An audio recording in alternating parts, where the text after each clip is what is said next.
Hypnotica.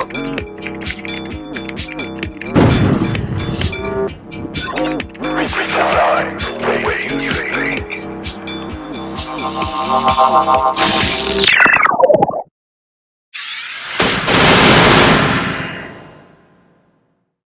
Hey guys, I'm here with my oversized Jack Lambert jersey on, and the reason why we're talking about Jack Lambert is because this guy used to punish people.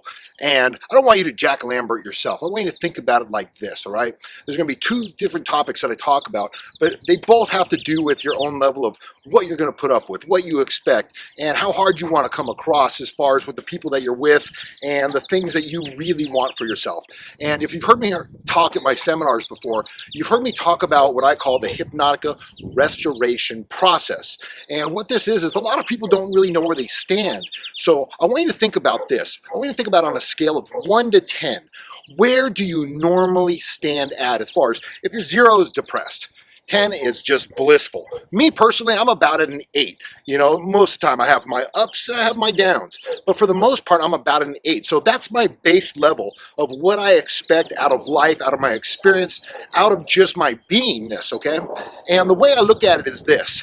If you're with someone, right, and you're in a relationship, and you're normally at an 8, and this person comes into your life, or these people come into your life, and all of a sudden, chronically, I'm not talking about if they have a bad experience and you're dealing with it and you're kind of both dropping a little bit. I'm talking about chronic relationship where all of a sudden you're an 8 and the person that you're with kind of brings you down, and all of a sudden you realize you're at a 7, you're at a 6, you're even at a 5.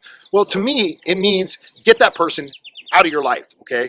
Because your quality of life is going down, and it means that that person's not really good for you as far as that goes. You should be with a person that's at least at an 8 or a 9, or it could be a 7, and every once in a while they have like an 8 or a 9 or a 10, whatever it is. The point is, revere yourself. Don't beat yourself up. Don't Jack Lambert yourself, okay? So that's the first thing I want you to think about is, who are the people that are going to be in life to bring you up, or they can drag you down and tackle you and slam me down like my boy Jack Lambert. He's my all-time friend, all-time favorite, I should say. So I want you just to think about that, okay? Just really think about it. Who's in your life? What do you expect out of it? And what do you want out of it? And think about your relationships, because that's really going to mold who you are in the future, okay? So that's part one.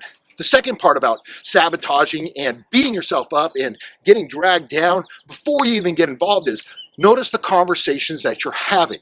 A lot of people don't understand this, but it's super, super important as far as coming across and letting the person unconsciously understand what you expect out of a relationship. I can't tell you how many times I hear people at tables next to me, or even people in general, and they're sitting there and they're telling what went wrong with the relationship. Like guys will be sitting at the table and go, well, I'll tell you what, that she cheated on me, she did this, blah, blah, blah, blah, blah, blah, blah. And the matter of fact is this. If you're going out with a person for, say, the first time or whatever, and the person's like, well, tell me about your last relationship, and you're like, oh, they cheated on me and they treated me like shit and they were just rude to me, you're subconsciously telling that person what you've put up with in the past. Don't do that. That's just dumb, okay? The way to get around that, to really set an unconscious level with this person at a higher level, so that it shows that you expect more from yourself, you expect more from your relationships, and you expect more from that person. So let's just say a person's sitting there and they're like, well, tell me about your past relationship. And you simply go like this. Look, past relationships, they come and they go. Sometimes the person just doesn't match. But I'll tell you why I did sit with this person for so long. Because every time I woke up in the morning, there was breakfast in bed. Or every time I went to sleep, the person massaged my feet to sleep. Or when I woke up in the morning, they were just vibrant and they were just happy, and they rolled over and they gave me a kiss and they were just like, I'm so glad to see you. Okay? Do you see the difference?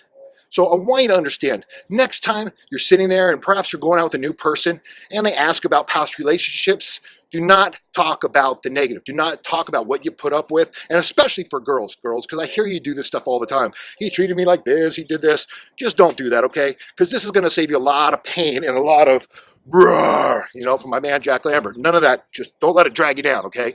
So think creatively. Think what's good for you. Okay, and position yourself in the best light so that that person that's going to be with you reveres you as much as you revere yourself. So if you like the message, please hit subscribe and hit like, and we'll talk next week. So remember, if you double your fun, you double your pleasure. Hypnotica out.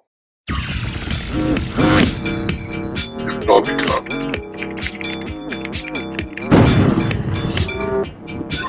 Redesign the way you think.